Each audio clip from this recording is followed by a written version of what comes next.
허무한 사람들은 목표가 없는 사람이 허무하더라고요. 보니까 어디로 갈지를 모르고 내가 이 길 가는 게 맞나 그런 생각이 드는 사람, 열심히는 가고 있는데 내가 이 길이 맞나 그런 마음이 들 때 허무감이 막 몰려오잖아요. 그죠? 몰려옵니다.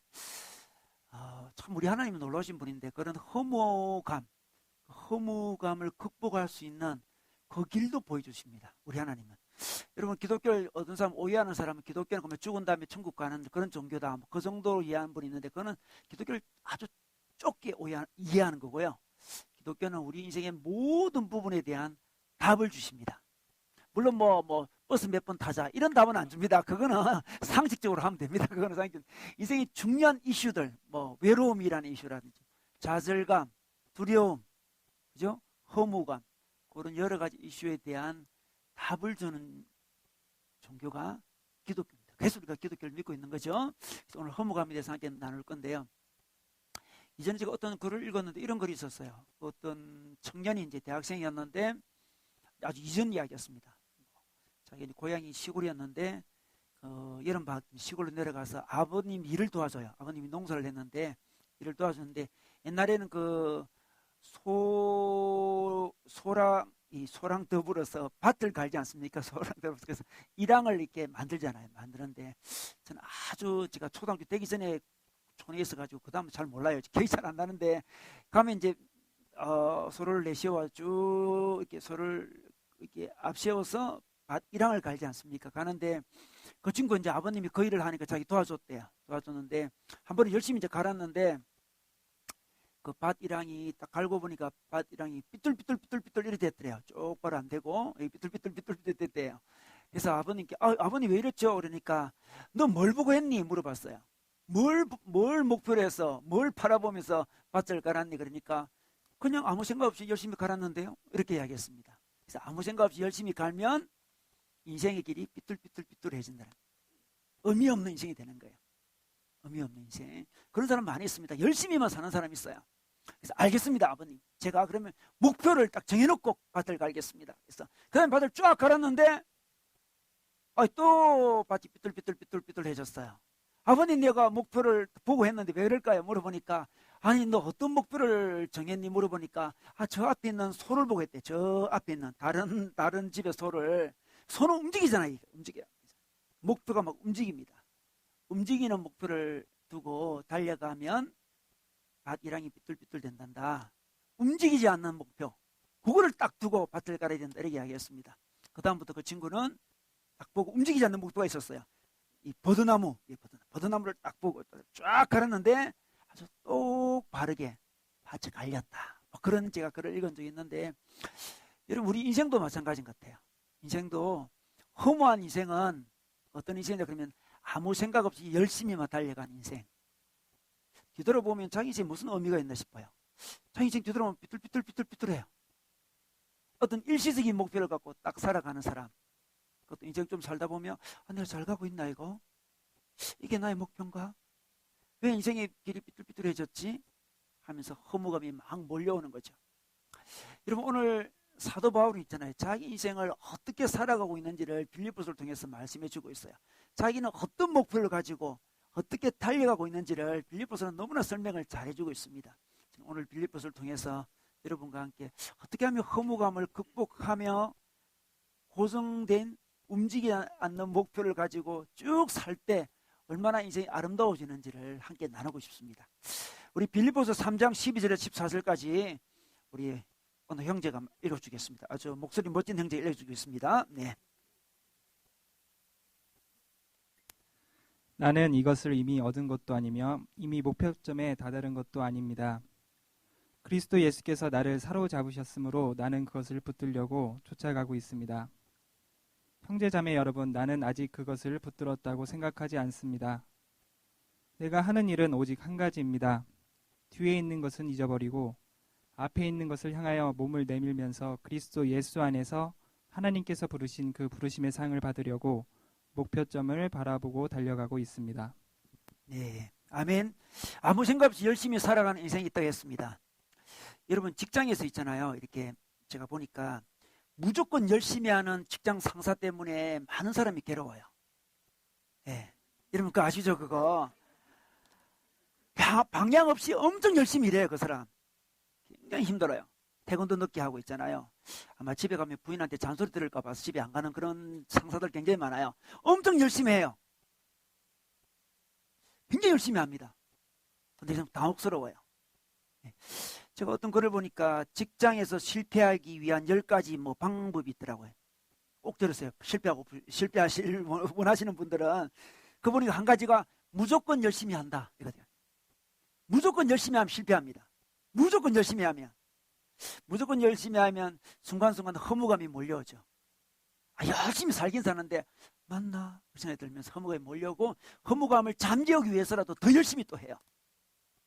그게 바로 참 향방 없이 방향 없이 밭을 가는 모습이라 할 수 있습니다. 옛날에 우리나라 정치인 중에 늘 그 2인자의 자리에 늘 있었던 분이 계세요. 제가 이름을 말할 수는 없습니다. 말할 수는 없는데 정권이 막 그렇게 바뀌는데도 늘 2인자예요. 그분은 정말 놀라운 능력을 갖고 있었습니다.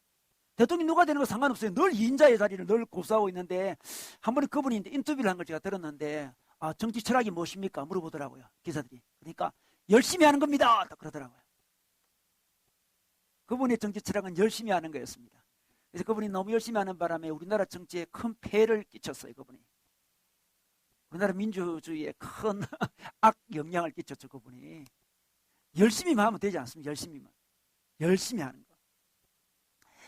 열심히만 하는 인생 있잖아요. 어느 순간에 목표가 없기 때문에 허무감을 느끼면서 또 허무감을 느끼면 사람이 쾌락에 빠지기 쉬워요. 인생 허무한데 이런 생각이 들면서 그냥 순간적인 충동, 본능에 넘어가기 쉽습니다. 목표가 분명한 사람은 쾌락을 이길 수 있지만 목표가 분명하지 않는 사람은 허무주의에 빠지고 허무주의가 좀 더 지나가면 이제 쾌락주의에 빠지게 되는 거죠. 근데 초대교회 때도 그런 사람이 있었어요. 12절에 보면 이미 얻은 것도 아니면 했는데 이미 얻었다고 생각하는 부류의 사람이 있었습니다. 그 당시 초대교회에 이미 자기는 구원을 얻었다. 이런 사람이 있어요. 이미 얻었다. 그런 사람이 있습니다. 이미 얻었다. 구원을 이미 얻었기 때문에 내가 믿음이 성장하고 좀 의미 있는 인생을 살고 그런 것은 별 필요 없다. 그런 식으로 생각하는 사람이 있었습니다. 그걸 갖다가 율법 폐기론자라 그러는데 이 도덕 폐기론자라고 부르기도 해요. 그래서 이미 구원 얻었으니까 하나님 믿으면 구원 얻다며 하면서 그 다음부터는 별 노력을 하지 않아요. 그런 사람들이 쾌락에 빠져들어갔습니다. 무너져 내렸죠. 지금도 그런 사람이 있어요. 신앙적인 허무주의에 빠진 사람이 있습니다. 근데 그냥 하나님 믿잖아. 내가 성장할 수 있을까? 내가 무슨 큰 의미 있는 일을 할 수 있을까? 그런 생각이 있는 사람이 있어요. 약간 패배주의들이 있는 사람이 있죠. 그런 사람들이 시간을 함부로 쓰기도 하고 쾌락에 잘 빠져들어가요. 제 후배 한 명이 한 번은 도서관에 와서 늘 TV만 보더라고요. 이 도서관에 요즘 창구 열람실에 가면 TV가 있잖아요. 늘 TV만 봐요. 그래가지고 한 번은 제가 야야 너는 어째 와서 계속 TV만 보냐 이렇게 제가 약간 뭘 했어요. 그 친구가 약간 화를 내더라고요. 그 친구를 좀 더 잘 알았으면 좀 지혜롭게 더 잘 말할 수 있었을 텐데 너는 왜 맨날 TV나 보냐 이렇게 하니까 제가 선배님이 제게 그러면 일을 주세요 그러더라고요. 일이 없으니까 이러죠. 이렇게 이야기하더라고요. 할 일이 없는 거죠. 내가 어떻게 일을 구할 수 있을까? 내가 무슨 의미 있는 일을 할 수 있을까? 그런 생각이 들면서 허무감이 몰려오니까 하루 종일 그건 TV만 보고 있는 거죠. 자기 어느 좌절감도 느끼고 패배도 막 느끼고 그랬어요. 그래서 그렇게 빠져들어가는 거예요. 참 허무주의의 무서움 이런 게 이렇게 이어지는 거죠. 쾌락으로 이어질 수 있습니다. 쾌락에 빠지는 사람은 허무하기 때문에 그런 거예요. 그 사람들은 할 일이 없는 거죠. 그럼 할 일을 주세요. 그러면 제 직장 좀 구해주세요. 선배님이. 구해줘놓고 그런 말 하지 구해주지도 않고 왜 TV 본다고 그러십니까? 이렇게 말했을 때 제가 할 말이 없었어요. 할 말이 없었습니다. 이렇게 인생이 허무함을 이렇게 경험하는 사람은 좀 지나면 있잖아. 그럼 인생이 정말 허무한 모양이다. 그런 생각이 들면서 그냥 허무주의를 주장하는 사람도 있어요. 인생은 허무해 이렇게 주장하는 사람 있죠. 그래서 허무주의 철학도 있고요. 허무주의 문학도 있고 허무주의 작품도 있고 막 그러지 않습니까? 가만히 생각해보면 인생은 굉장히 허무하거든요. 여러분 가만히 생각해보면 인생은 굉장히 허무해요. 죽으면 끝이잖아요. 죽으면 끝이다는 생각이 몰려올 때 인생은 허무하다 그런 생각이 들어요. 그래서 허무주의를 막 주장하는 거죠. 이 철학의 사조가 쭉 흘러가고 있는데요. 허무주의는 무슨 주의 다음에 왔냐 그러면 자연주의라는 주의 다음에 왔습니다. 자연주의라는 주의가 있었습니다. 18세기에 등장했던 자연주의가 있는데, 자연주의는 모든 인생은 인과율에 따라서 원인과 결과의 법칙에 따라 돌아간다고 생각했습니다. 그래서 모든 것은 원인과 결과에 따라서 자연적으로 돌아가고, 자연적으로 돌아가는 걸 내버려 두는 것이 행복의 길이라고 생각했습니다. 그래서 자녀를 양육할 때도, 애들 양육할 때도 루소라는 사람이 그런 이야기 했죠. 자연으로 돌아가라 그랬잖아요. 자연주의에서 놓은 거예요. 내버려 두면 된다는 거예요. 인과율의 법칙에 따라 다 잘 돌아갈 거니까 내버려 두라 그랬습니다. 자연으로 돌아가라 이렇게 했습니다. 근데 애들한테 있잖아요. 내버려 두면서 자연으로 돌아가, 하고 싶은 대로 해, 이렇게 하는 게 애들이 공부를 못 해줬어요. 우리 알잖아요, 그죠? 내버려 두면 공부 잘하겠습니까, 애들이? 본능으로 다 행해버렸어요. 그래서 미국이 소련에게 뒤지게 됐잖아요. 소련이 그 우주선을 먼저 띄웠잖아요. 그 자연으로 돌아가라, 그 철학 때문에 그렇게 된 거죠. 마음대로 해라고 내버려 뒀어요. 그런데 세상에 자연으로 돌아가라고 내버려 뒀더만 인간의 따라 다 돌아간다고 생각하니까, 그럼 우리 인간이 뭔가 생각이 드는 거죠. 우리 자연의 일부라면 그럼 저기는 조약돌과 나는 별 차이가 없는 존재란 말인가, 그런 생각이 들어요. 우리 마치 우리가 기계 같아요. 인간율에 따라서 돌아가니까 기계랑 인간의 차이도 없고, 저 조약돌과 나도 뭐 별 차이가 없고, 사람이 사랑하는 거랑 사람이 인격을 가지는 그런 건 또 인간의 법칙에 따라 다 돌아간다니까 무슨 의미가 없는 거예요. 내가 누구를 사랑한다 이렇게 제시 사랑합니다 이러면 자연주의 철학에 따르면 속에서 이렇게 호르몬이 분비되는 모양이지 이렇게 반응해요. 호르몬이 분비되는 모양이다. 사랑도 별 의미가 없어요. 그 자연적으로 어떤 호르몬이 분비되면 사랑한다고 생각해요. 인격도 마찬가지예요. 저 사람 되게 인격적이다. 호르몬이 많은 모양이지 이렇게. 호르몬 엄청 많은가 봐. 모든 것을 그렇게 파악을 했어요. 그때 우리 마음에 몰려오는 마음은 허무감이었습니다. 그럼 인격도 별 의미가 없고, 그죠? 사랑도 별 의미가 없고, 윤리도 별 의미가 없고, 이 조약돌과 나는 다른 것이 없어. 이 기계랑 나는 똑같아. 그런 마음이 들면서 허무주의 철학이 이제 발생하게 되는 거죠. 인생은 다 허무하다 주장했습니다. 다 허무해요. 근데 참 재밌는 것은 허무주의 철학자들이 허무하다고 계속 주장하고 있는데, 누가 물어봤습니다. 허무주의 철학자한테. 아니, 허무주의를 주장을 그렇게 열심히 하는데 허무한데 왜 그렇게 주장하십니까? 물어봤어요. 허무하다고 주장하는 그 주장은 의미 있다고 생각하시나요? 물어봤어요. 그러니까 아니야. 허무하다는 걸 모르기 때문에 허무하다는 주장을 다 한 다음에 모든 사람이 다 들을 때까지 허무하다 주장을 다 굳이 하겠대, 자기는.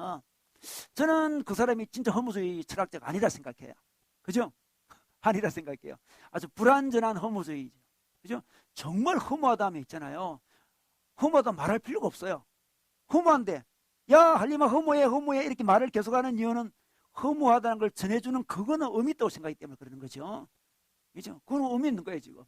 허무하다고 생각 중간 사람들 보면 밥은 열심히 먹어요. 밥은 늘 열심히 먹더라고요, 보니까. 밥 먹고 합시다 그러면서 있잖아요. 그렇게 하고 밥 먹는 거 의미가 있기 때문에 먹는 거고, 그 사람도 걸어갈 때 보면 앞으로만 걸어가지 뒤로 옆으로 걸어가지 않습니다. 앞으로만 계속 걸어가요. 앞으로 걸어간다는 것은 의미가 있기 때문에 그런 거죠. 이 허무주의는 어떤 의미에서 철학이 아니에요. 허무주의는 감정입니다. 감정. 철학이 아니에요. 허무주의 문학이란 말도 성립이 안 되는 거예요. 문학이라는 것은 의미가 있는 건데, 그죠? 허무한데 무슨 문학을 왜 합니까? 문학 작품을 왜 써요? 그죠? 철학도 의미가 없는 거예요. 주의라는 말도 의미가 없는 거예요. 근데 감정이었습니다. 감정. 그러니까 허무주의 주장 자체도 굉장히 허무한 거예요.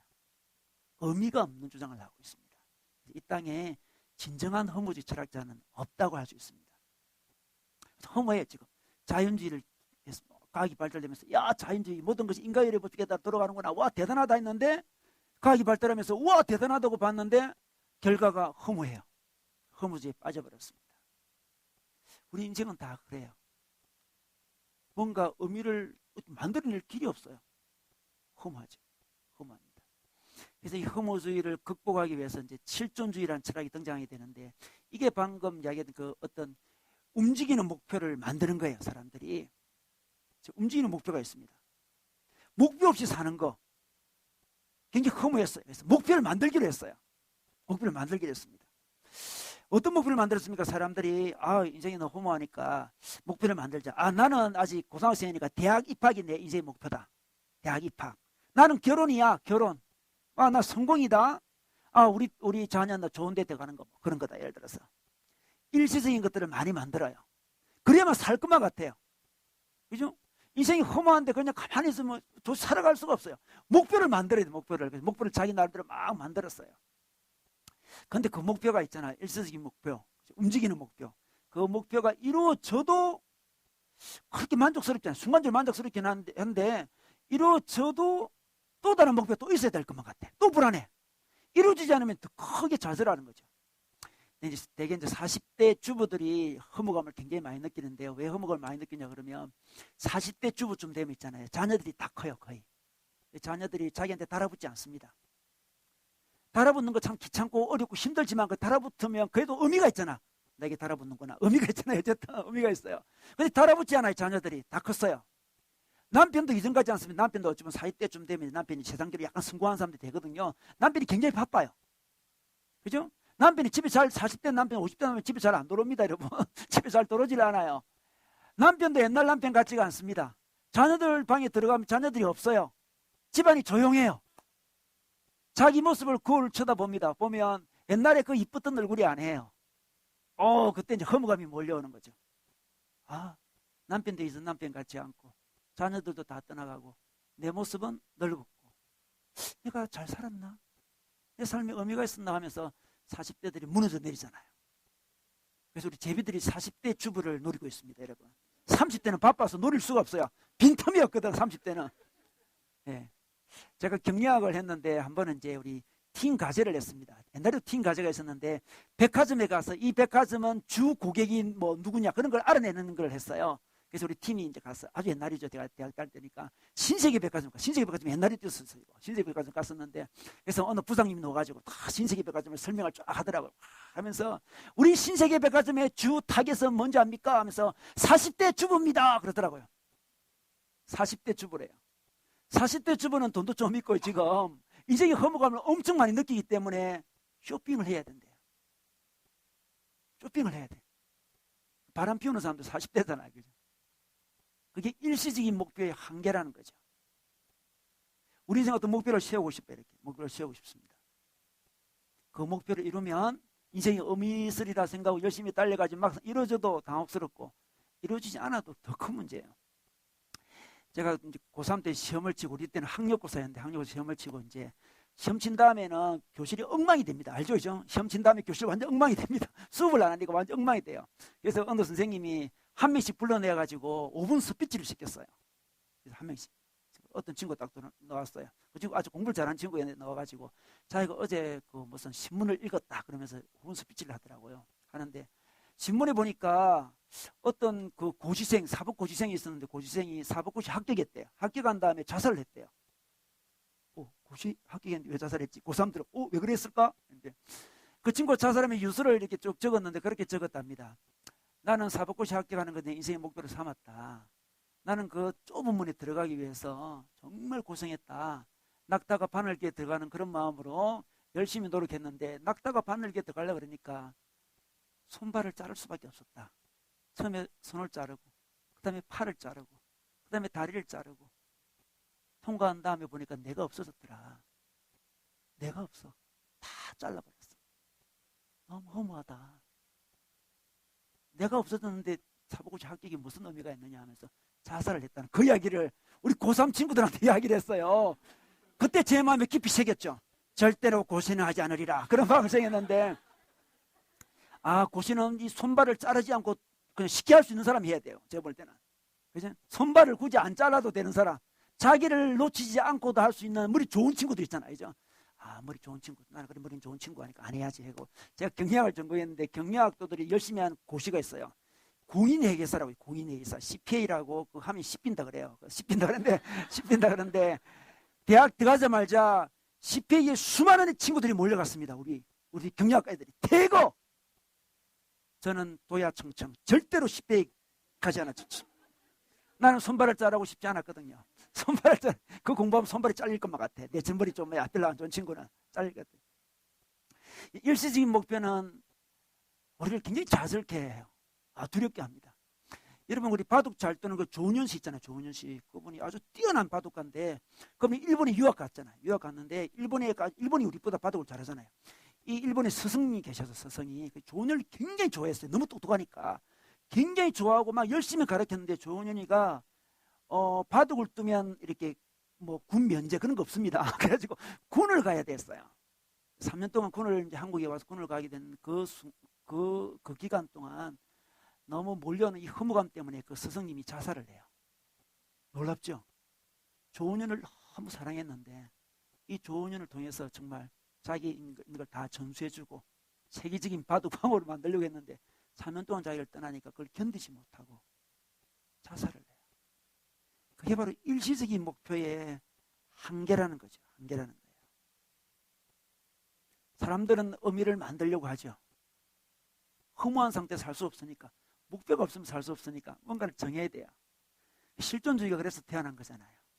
허무주의 다음에 실존주의가 태어났는데, 실존주의는 어떤 겁니까? 실존주의는 하면서 우리는 일단은 왜 살아가는지 모르겠지만 일단 실존하고 있는 자신은 분명해요. 난 실존하는, 실존이 본질을 앞선다 그러는데 본질은 잘 모르겠어요. 그 사람 들어갔잖아요. 실존이 본질을 앞선다 했는데 본질은 모르겠어. 우리 본질이 어떤 존재인지 모르겠어. 그건 덮어두고 일단은 실제 존재하고 있잖아. 실제 존재를 인정하자. 실제 존재하니까 실제 존재는 내가 인생의 의미를 만들면 된다고 주장했습니다. 각자 처지에 따라서 각자의 자기가 처한 처지에 따라 이제 의미를 만들면 그게 인생의 목표다. 그렇게 이야기했습니다. 각자 목표를 다 만드는 거죠. 그걸 추구하는 게 인생의 의미였습니다. 그런데 각자 의미를 만드는데 그 의미가 객관적인 의미가 아니고 굉장히 주관적인 의미죠. 자기 처지에서 만드니까 굉장히 주관적인 의미예요. 주관적인 의미는 마지막에 고독에 도달하게 돼요. 자기는 굉장히 의미 있게 추구했는데 마지막 순간에 아무도 알아주지 않아. 그 객관적이지도 않아. 당혹한 거죠. 그게 일시적인 목표의 한계라는 거죠. 제가 예전에 어릴 때는 이게 뭡니까? 이거 테이프 있잖아요. 설교 테이프 같은 거, 테이프, 음악 테이프, 이거 굉장히 수집을 많이 하고 많이 수집한 걸 아주 뭐 인정도 받고 있잖아요. 진짜 많이 받았어요. 가면 우리 전도사들 보면 집에 가면 있잖아요. 테이프가 쫙 있어요. 책처럼 막 테이프 꽂이가 딱 있어가지고 쫙 수백 개가 있는 거죠. 와 기쁜. 내가 이렇게 자료가 많다 하면서 기쁜. 세상이 너무 바뀌어가 MP3 등장하니까요. 쓸 데가 없어. 더 귀찮아 그거. 굉장히 귀찮잖아요. 그죠? 파일로 저장하면 훨씬 좋은데 그 테이프 얼마나. 그리고 뭐 찍찍 늘어나잖아요. 그거 찍찍 늘어나고. 바뀌어요. 그 당시에는 너무 귀한 거지만 시대가 바뀌면서 달라지는 거예요. 실존주의의 끝은 고독이었습니다. 제가 뭐 전도하면서 어떤 폐인을 만났어요. 대구에서 어떤 폐인을 만났는데 하여튼 제가 대구에서 전도할 때 이상한 사람들 많이 만났어요. 무당도 만나고 많이 만났었는데 한 폐인을 만났는데 완전 폐인이 됐더라고요. 근데 그분이 이 대구에서 이 수도 이게 뭔데 구두 제작하는 전문가래요. 자기가 엄청 잘한대요. 자기가. 그래서 정말 프라이드 있었습니다. 구두 제작. 자기는 사람을 보면 일단 구두부터 먼저 본대요. 얼굴 안 보고 구두부터 본대요. 기가 막히게 구두를 잘 만드는데 세상이 너무 바뀌어가지고 대기업들이 구두를 만들어내는 바람에 자기가 직장을 잃게 됐다 그러면서 그 다음부터 이렇게 폐인이 됐다 그런 이야기를 하더라고요. 여러분 우리가 지금 여러분 마음속에 있는 그 목표 있잖아요.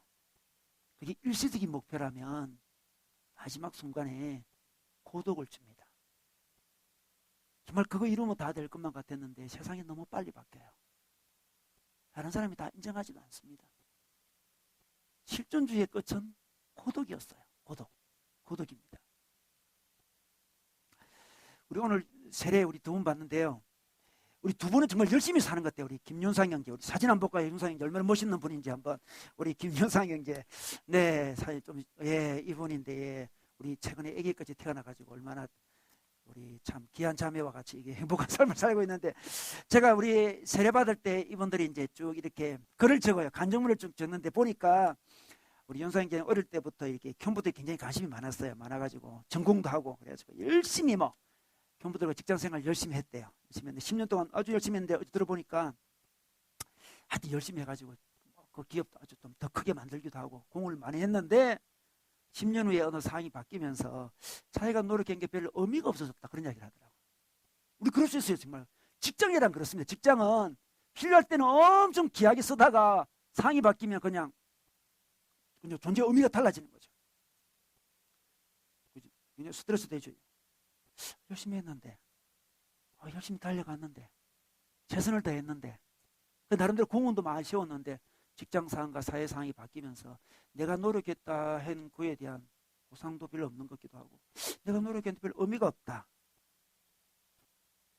그때 우리는 참 당혹스럽잖아요. 바로 이게 인생이란 거예요. 이게. 일시적인 목표에 달려가는 우리 인생, 우리 노력한 거 다 그대로 보상해주면 얼마나 좋겠습니까? 세상은 그렇지 않아요. 그때 밀려오는 어떤 당혹스러움, 내가 10년 동안 의미 있게 살았나? 좀 허무한 거 아닌가? 그런 마음이 몰려와요.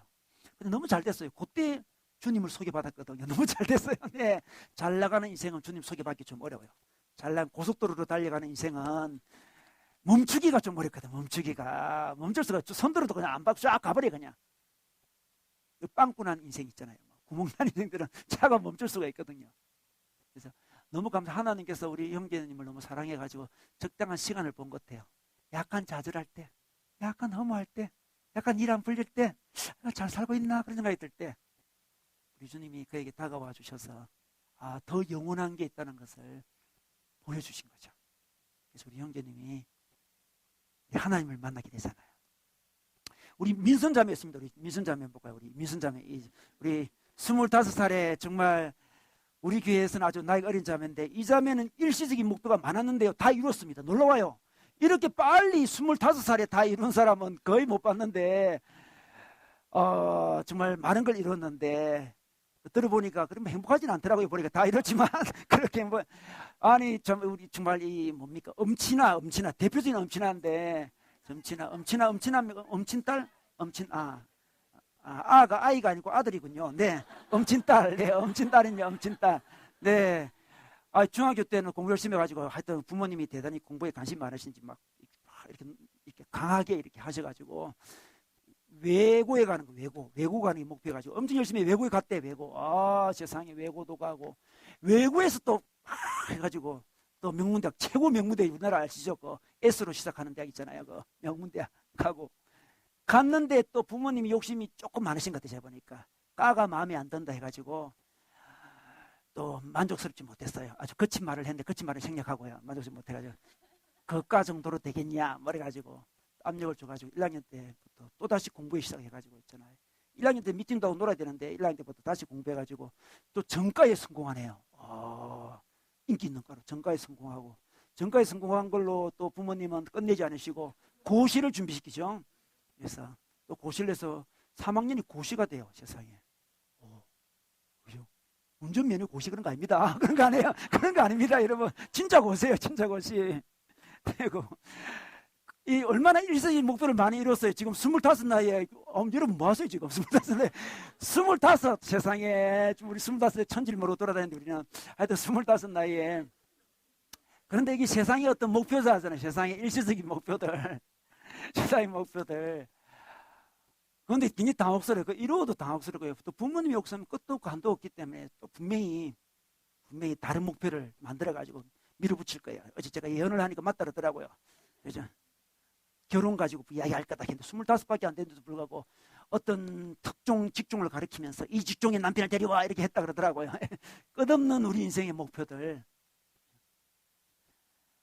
이제 더 이상 이렇게 살고 싶지 않다는 거죠. 우리 자매가 가동계도 혼자서 일시적인 목표를 향해서 열심히 달려간 인생, 정말 이루어지지 않았다면 더 당혹스럽겠죠. 그죠? 그놈의 이 친구 천만 다행히 어찌 보면 이루어지더라도 끝없이 우리 마음속에는 불안하니까, 만족이 없으니까 또 만들어야 되고 또 만들어야 되고 또 만들어야 되고, 그 다음에 결혼이 될 수 있게 결혼 만들고, 결혼한 다음에 애 또 잘 키우는 거, 애 또 대학 보내는 거, 또 손자 대학 보내는 거, 계속 우리 인생이 그런 거예요. 우리 인생이 우리 일시적인 목표로 살아가는 사람들의 특징이죠. 만족이 없어요. 행복이 없습니다. 허무감이 몰려요. 내가 이렇게 열심히 이뤘는데 다른 친구들 다 1학년 때 놀고 친구 사귀고 그럴 때 나는 친구도 안 사귀고 도서관에 갇혀가 있어가지고 친구 사귀는 것도 스트레스고 모든 게 다 스트레스예요. 오로지 올인하면서 달려왔는데 이것이 내 인생의 전부란 말인가? 고시학경이 전부란 말인가? 그 마음이 몰려올 때 우리는 굉장히 두렵고 당혹스럽고 허무해요. 이게 인생이라는 거예요. 인생. 그래서 목표 없는 인생도 허무하고요. 이렇게 실존주의 철학자들처럼 일시적인 목표를 만든다 할지라도 우리 인생은 허무할 수밖에 없는 인생이에요. 그러면 영원한 인생, 영원한 목표, 의미 있는 인생은 어떤 인생일까요? 지금 밭을 갈 때 탁 그저 느티나무를 보고 가라라 했잖아요. 여러분 변치 않는 목표를 가져야 돼요. 변치 않는 목표. 오늘 사도 바울은 열심히 달려오는 인생이었습니다. 굉장히 열심히 했어요. 공부도 엄청 잘했습니다. 사도 바울 공부 굉장히 잘했어요. 그리고 집안도 엄청 좋았어요. 집안도. 베냐민 집합, 좋았어요. 시민권도 로마 시민권을 가지고 있었어요. 이스라엘 사람이 로마 시민권을 가지고 있었다니까요. 그죠? 미국 시민권 갖고 있는 거예요, 지금. 그죠? 시민권 가지고 있죠. 최고 학부에서 공부했죠. 그죠? 인정받는 자였습니다. 열심히만 달려온 인생이었는데 어느 날 진짜 목표를 한번 본 거예요. 지금까지 열심히 달려오다가 일시 목표로 달려오다가 만족이 없었는데 어느 날 진짜 목표를 만나는 계기가 생겨요. 우리 12절에 볼까요? 나는 이것을 이미 얻은 것도 아니며 이미 목표점에 다다른 것도 아닙니다. 목표점을 이야기합니다. 그리스도 예수께서 나를 사로잡으셨으므로 나는 그것을 붙들려고 쫓아가고 있습니다. 주님이 자기를 사로잡았다는 거죠. 목표가 생겼습니다. 하나님 나를 사로잡았구나. 더 사로잡히려고 쫓아가겠다고 이야기를 하고 있어요. 더 높은 학문이 아니었습니다. 더 높은 종교 지도자도 아니었습니다. 더 높은 권력도 아니었고 예수께 사로잡히는 거, 그게 목표가 되었습니다. 참 놀랍지 않습니까? 사로잡히는 거, 포로가 되는 거, 좋은 의미로 포로가 되는 게 목표가 되었어요. 여러분, 우리가 비인격적인 존재에게 포로가 되면 이게 굉장히 괴로워요. 노예가 됩니다. 노예. 이 돈에 포로된 사람 있잖아요. 그죠? 명예에 포로된 사람, 공부에 포로된 사람, 쾌락에 포로된 사람, 인생이 쪼그라들어요. 그런데 사도 바울은 자기가 무엇에 사로잡혀야 될 것을 알았습니다. 하나님께 사로잡히는 거예요. 참 놀라요. 우리 하나님께 사로잡히면 우리 자아가 아름답게 피어납니다. 다른 물체에 사로잡히면 인간이 망가지는데 우리 하나님께 사로잡히면 자아가 더 피어나고 행복해지고 의미 있어진다는 거죠. 자기 목표를 봤습니다. 우리 사람끼리도 너무 사로잡히는 거 별로 좋지 않습니다. 이 부부들이 좀 너무 사로잡히는 경우 별로 없어요. 물론 서로 안 잡혀서 문제지. 생각에 너무 안 잡혀. 좀 제발 좀 잡히면 좋겠어요. 너무 안 잡히는데 이 가끔 사로잡힌 사람이 있어요. 이 상호 사로잡힌 사람 별로 없고요. 한쪽에서 한쪽을 사로잡죠. 그렇습니까? 공처가들 있잖아요. 너무 두려워서 잡힌 남자들 있죠. 그 사람들 수명이 좀 짧아요. 이 공처가들의 수명이 좀 짧습니다, 여러분. 인간에게 너무 사로잡힌 거죠. 남자들이 자기 부인을 너무 사로잡아가지잖아요. 비인격적으로 사로잡아가지고 막 병드는 경우도 많이 있잖아요. 너무 슬픈 이야기예요. 배우자에 사로잡히는 것도 아니고 돈과 명예와 쾌락에 사로잡히는 것도 아니고 우리 하나님께 사로잡히는 경험을 했어요. 사도 바울이 내가 예수다 나타나셔서 그분과 교제하며 그분과 사랑하면서 그분과 하나가 돼요. 사로잡혔습니다. 우리 너무 좋아하면 사로잡히잖아요. 그죠? 하나가 되잖아요. 너무 기뻤습니다. 예수님이 목표가 되었습니다. 예수님이 목표가 됐어요. 예수님을 더 알아가고 더 사랑하고 그분과 더 교제하고 그분을 더 닮아가는 게 목표가 되어버렸습니다. 이거는 영원한 목표죠. 영원한 목표. 이 영원한 목표를 가진 사람은 허무하지 않습니다. 예수님이 수단이 된 사람이 있어요. 목표 말고. 자기 성공을 위해서 예수님께 기도해가지고 예수님께 뭘 도움을 받으려고 하는 사람은 수단이죠. 수단. 예수님이 수단. 이런 사람은 허무해집니다. 목표를 이루어도 허무하고 이루지 못하면 더 허무해지는 거고 예수님이 목표가 돼요. 예수님을 더 사랑하고 예수님을 더 알아가고 예수님과 교제하고 얼마나 좋아요. 이것을 사도 바울이 다 깨달았습니다. 이런 어려운 일이 생기더라도 있잖아요. 성공이 목표가 된 사람은 어려운 일이 생기면 굉장히 당혹스럽고 있잖아요. 힘들어져요. 내 성공을 방해하는 놈들이 나타났구나 이 생각을 해요. 근데 예수님을 알아가고 닮아가고 사랑하는 게 목표가 된 사람은 어려운 일이 생기면 어떻습니까? 이 어려운 일 때문에 더 하나님을 사랑할 수 있는 기회도 될 수 있겠네 이렇게 생각을 해요. 이 어려운 일을 주님과 같이 잘 극복해 봐야지. 그러면 더 기쁘시잖아요. 그죠? 그죠? 부부들도 서로 싸우던 부부들도 애가 아프면 엄청 가까워져요. 애 낳게 하다가 두 살 가까워질 수밖에 없어요. 어려운 일이 생기는 여러 가지 많은 인생의 힘든 일 가운데서도 목표가 예수님인 사람은 그 일마저도 수단이 되어서 목표를 향해 더 나아가게 됩니다. 일시적인 목표가 인생의 목표인 사람은 인생에 어려운 일이 생길 때마다 또 넘어지고 또 넘어지고 또 좌절하고 또 좌절하고 허무하고 막 그래요. 사도 바울은 그걸 깨달았습니다. 영원한 목표를 깨달은 거죠. 이 영원한 목표가 우리에게 14절에 보면 하나님께서 부르신 부르심의 상을 받으려고 목표점을 바라보고 달려가고 있습니다. 부르심을 또 줘요. 우리 하나님 자체가 부르심이지만 또 작은 부르심을 이 땅에 줬습니다. 우리 하나님을 알아가는 것과 아울러서 우리가 이 땅에서 하나님 나라를 세우는 이 부르심을 주십니다. 그게 본질적인 부르심이라는 건데요. 모든 사람이 다 해야 될 부르심이죠. 일입니다. 일. 하나님을 닮아가는 사랑과 아울러서 우리가 일을 하는데 그 일은 이 땅에서 자기가 속한 그곳에서 하나님 나라의 통치가 임하도록 노력하는 거죠. 뭐 정치, 경제, 사회, 문화, 모든 교육, 어느 영역이나 마찬가지예요. 그래서 이곳에 하나님 나라가 임해야 되는데, 하나님의 통치가 임해야 되는데, 그것이 바로 우리의 부르심이에요. 부르심. 그것이 분명한 사람은 허무에 빠지지 않습니다. 이 타락한 이곳에 하나님의 통치가 임하도록 내가 부르심을 받았구나. 그 부르심을 쫓아가야지.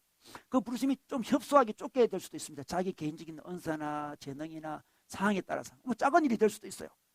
예를 들면 자기가 집에서 아기를 본다. 아기 보는 것도 굉장히 부르심이에요. 부르심. 그죠?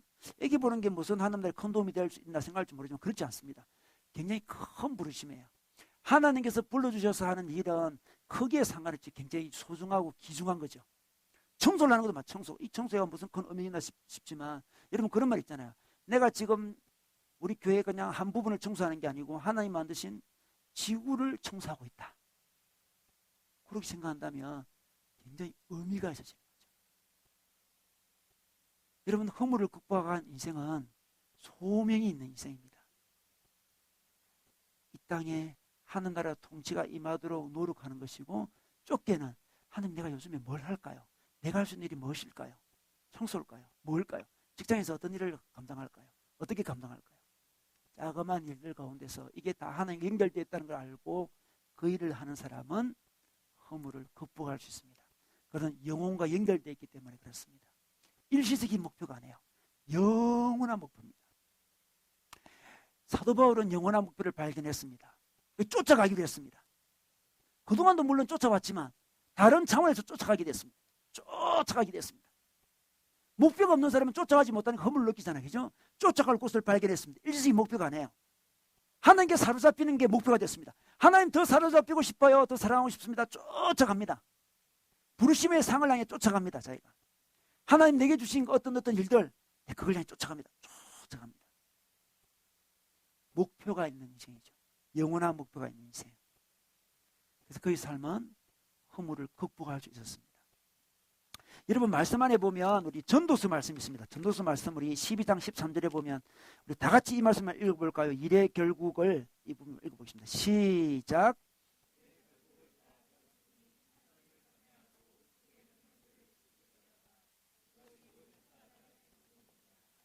이 본분이죠. 본분. 우리 인간의 본분을 지키면 행복해지고요. 허물을 극복할 수 있습니다. 본분. 이 본질적인 본분이 있고 이 어떤 파생적인 어떤 게 있어요. 예를 들어서 마이크가 있다. 이거 마이크잖아요. 마이크. 이 마이크의 본분은 뭡니까? 저의 목소리를 잘 전달해 주는 게 그죠? 이 본분이에요. 본분. 이 마이크가 뭐 색깔이 뭐다, 크기가 어떻다 그런 거는 다 파생적이고 부분적인 것들이에요. 그거는. 그죠? 본분. 우리 인간의 본분이 뭘까요? 여러분 자기 본분을 다하면 행복해지고 허물을 극복할 수가 있어요. 자기 본분을 다하지 않아서 그런 거예요. 본분. 우리 인간의 본분은 뭘까요? 이 마이크의 본분은 소리를 잘 전달해주면 이 친구는 허무에 빠지지 않습니다. 그런데 이 마이크를 들고 우리가 뭐 청소를 하고 있으면 굉장히 허무에 빠지겠죠. 나 이러려고 태어난 거 아닌데 이거 가지고 막 청소하고 있어요. 막 기파고 막 그랬으면 굉장히 당황스럽잖아요. 나 기파려고 만들어진 존재가 아닌데 기파기 참 좋게 생겼다 하면서 이렇게 기파고 그러면 굉장히 당황스럽잖아요. 그죠? 우리 인간이 뭘까요? 우리 인간의 본분이. 우리 인간의 본분이 도대체 뭘까요?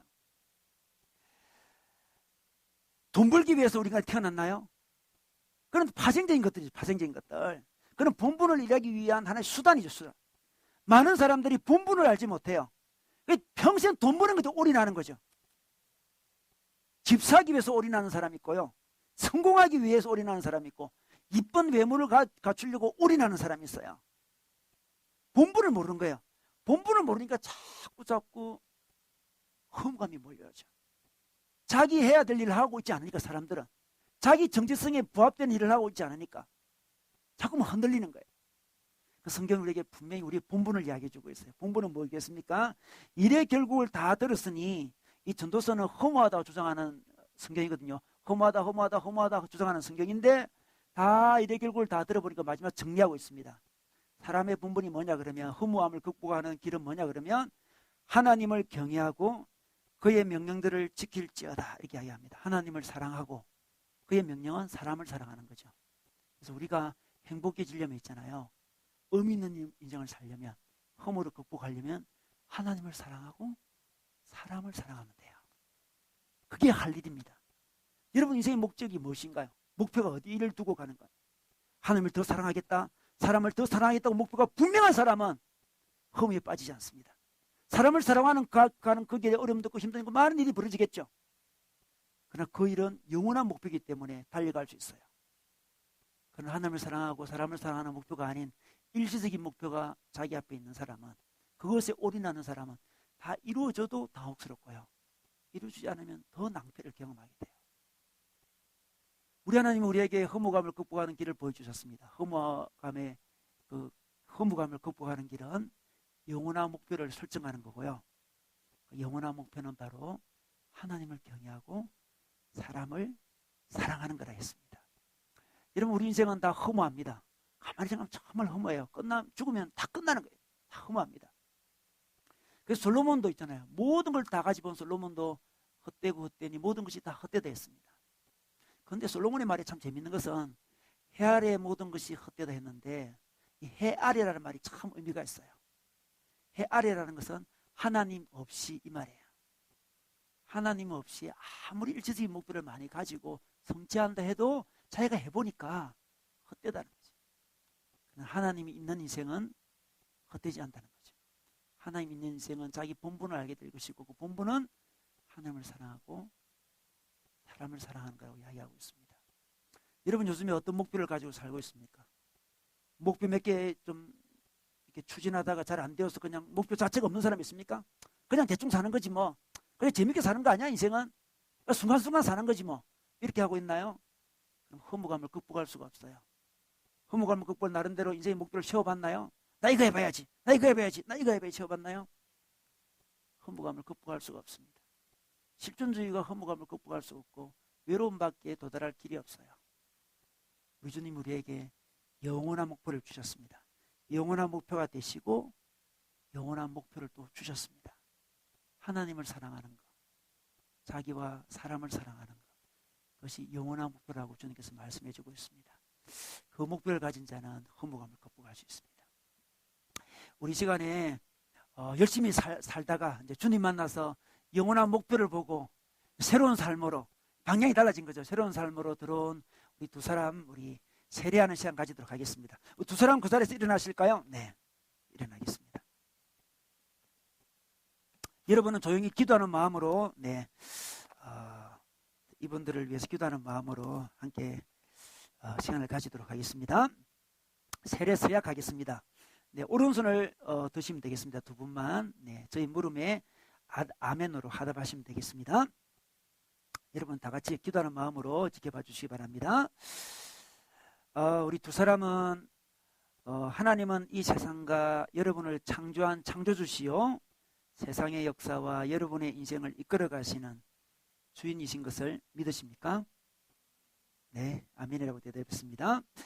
우리 인간의 문제는 주인 대신 하나님을 무시하고 내가 주인이 된 것이며 그래서 내 마음대로 사는 것이며 그것이 아무리 고상한 삶이라 할지라도 하나님을 무시하는 것이기에 그것이 바로 죄라는 사실을 또한 이 죄로 말미암아 우리 삶과 세상 모든 것이 망가져가고 있다는 사실을 믿으십니까? 네.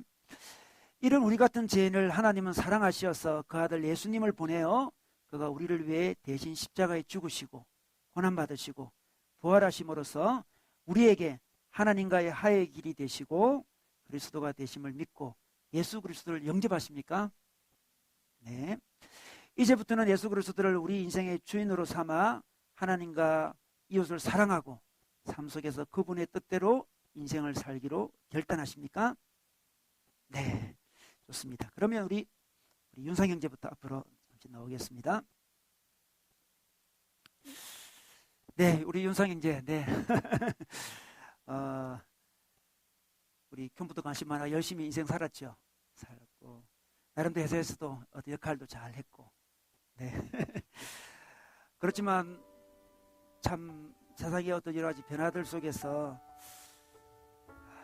허무하다 그런 생각을 했었죠. 네, 이게 무슨 의미가 있나 그런 생각도 하시고, 그래서 좀 부정적인 시각도 갖게 되고, 또 사람도 의심하게 되고, 그래서 좀 마음이 불편했죠. 근데 하나님 알게 되어서 자기도 모르게 긍정적으로 많이 바뀌었다며요. 많이 바뀌시고, 사람도 사랑하기로 마음도 먹고 섬기기로 하시고, 그죠? 우리 간증문에 보니까 서로 사랑하고 존중하고 섬기고 모범이 되는 그리스도인이 되고 싶다, 그렇게 또 믿음의 가정을 만들고 싶다, 그렇게 하셨는데, 그게 우리 형제님의 강한 바람이죠. 네, 그렇게 되시기를 주의 이름으로 축원합니다. 네.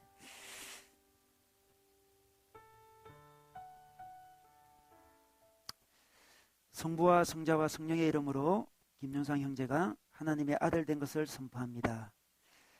하나님, 김윤상 형제를 당신의 아들로 삼아주시니 감사합니다. 하나님 잘 알지 못했을 때에 후회 없이 살려고 열심히 앞만 보고 달려왔지만 늘 불안함과 두려움이 있는 인생이었고 부정적인 삶이었습니다. 하나님의 은혜로 하나님을 아는 자매와 결혼하게 되었고 귀한 자녀도 얻게 해주셔서 가정의 행복을 알게 해주시니 감사합니다. 더 감사한 것은 이렇게 하나님을 알게 되고 하나님을 영접하게 되고 긍정적인 가치관을 가지고 삶을 소망하게 해주셔서 감사합니다. 영원한 목표가 되어주셔서 감사합니다. 이제 앞으로 영원한 목표 되신 주님과 더불어 사랑하며 살게 도와주시고 믿음의 가정 아름답게 만들어갈 수 있도록 인도하여 주시옵소서. 예수님의 이름으로 기도드렸습니다. 아멘. 네, 감사합니다. 네, 하시고, 네, 우리 민순자매, 네, 민순자매 아직 대학생이죠. 네, 아주 부끄러움이 많군요. 네, 앞에 서세요. 엄친딸이 뭐 굉장히 부끄럽네요. 네, 늘 이게 작은 목표를 향해서 열심히 달려왔네요. 힘들었죠. 네, 공부도 굉장히 힘들었죠. 중학생 때부터 사람도 못 사귀고 지금까지 25살까지 얼마나 10년 동안 공부만 했네. 얼마나 힘들었겠어요. 이제는 그렇게 다시 안 살 거죠. 네, 혼자 바둥바둥하지 살지 않고 이제 하나님과 살 거죠. 네. 네, 우리 잠시 하나님과 같이 살아봤는데 하나님과 사는 게 훨씬 더 재밌고 행복하고 허물을 극복할 수 있었죠. 우리 자매니까 이제 다른 사람 눈 의식하지 않고 세상의 성공 의식하지 않고 하나님과 더불어 행복하게 살기 바래요. 네. 성부와 성자와 성령의 이름으로 우리 장민선 자매가 하나님의 딸 된 것을 선포합니다. 하나님, 우리 민선 자매를 당신의 딸로 삼아주시니 감사합니다. 그간 세상의 목표들을 향해 일시적인 목표들을 향해 열심히만 달려왔지만 그래도 세상 사람들이 겉으로 원하는 목표들을 몇 가지 이루었지만 이제 주님이 최고의 목표임을 깨달아 알게 해주시니 감사합니다. 이제부터 사람의 눈을 의식하지 않고 하나님과 더불어 하나님의 작품인 줄 알고 자유롭고 행복하게 살 수 있도록 인도하여 주시옵소서. 예수님의 이름으로 기도드렸습니다. 아멘.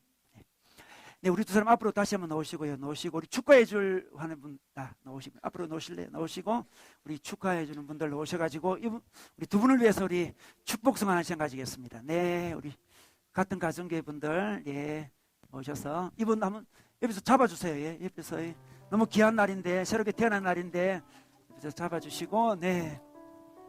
우리 축복성으로 우리 이분들을 축하하면 좋겠습니다. 네, 네, 나오세요. 네.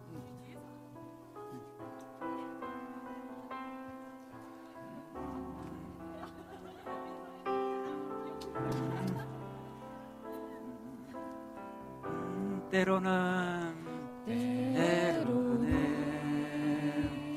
너의 앞에 어려움과 담대하게 주를 바라보는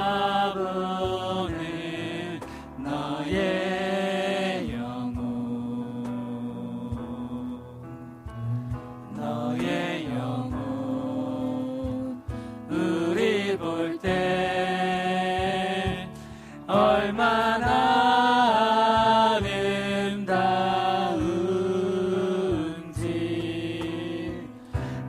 너의 영혼 통해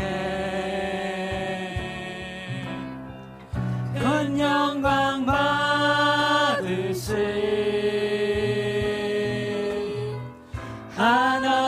하나님을 찬양 오 할렐루야. 너는 택한 족속이요 너는 택한 족속이요 왕 같은 제사장이라 왕 같은 제사장이라 거룩한 나라 하나님의 소유된 백성 너의 영혼 우리 볼 때 너의 영혼 우리 볼 때 얼마나 사랑스러운지 얼마나 사랑스러운지 너의 영혼 통해 큰 영광 받으시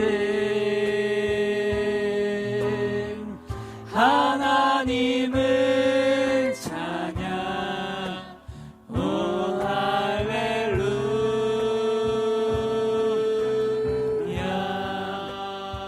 할렐루야. 하나님 아버지 너무 감사합니다. 우리 윤상형제 민선자매 인생 열심히 살아왔지만 그 마음속에 있는 허무감 지울 수가 없었습니다. 영원한 목표 되신 주님, 그 인생에 다가와 주셔서 인생의 모든 허물을 이길 수 있는 영원한 목표가 되어주시고 영원한 사랑이 되어주시고 영원한 주님이 되어주시니 감사합니다. 이제부터 혼자 바둥거리며 사는 인생이 아니라 우리 주님과 더불어 사랑하면서 공동체랑 더불어 사랑하면서 아름다운 인생 살 수 있도록 인도하여 주시옵소서. 하나님, 저희 하늘교회 첫 번째 세례 주시니 감사합니다. 우리에게도 큰 소망이 되고 기쁨이 됩니다. 많은 아직도 주님을 알지 못하고 자그마한 그 목표들 사이에 끼어가지고 힘들게 살아가는 수많은 사람도 우리 주위에 많이 있습니다. 우리 그들을 사랑하기 원하오니 하나님, 우리 그들도 구원하여 우리 더불어 함께 이 아름다운 목표를 향해 달려갈 수 있도록 축복하여 주시옵소서. 예수님의 이름으로 기도드렸습니다. 예.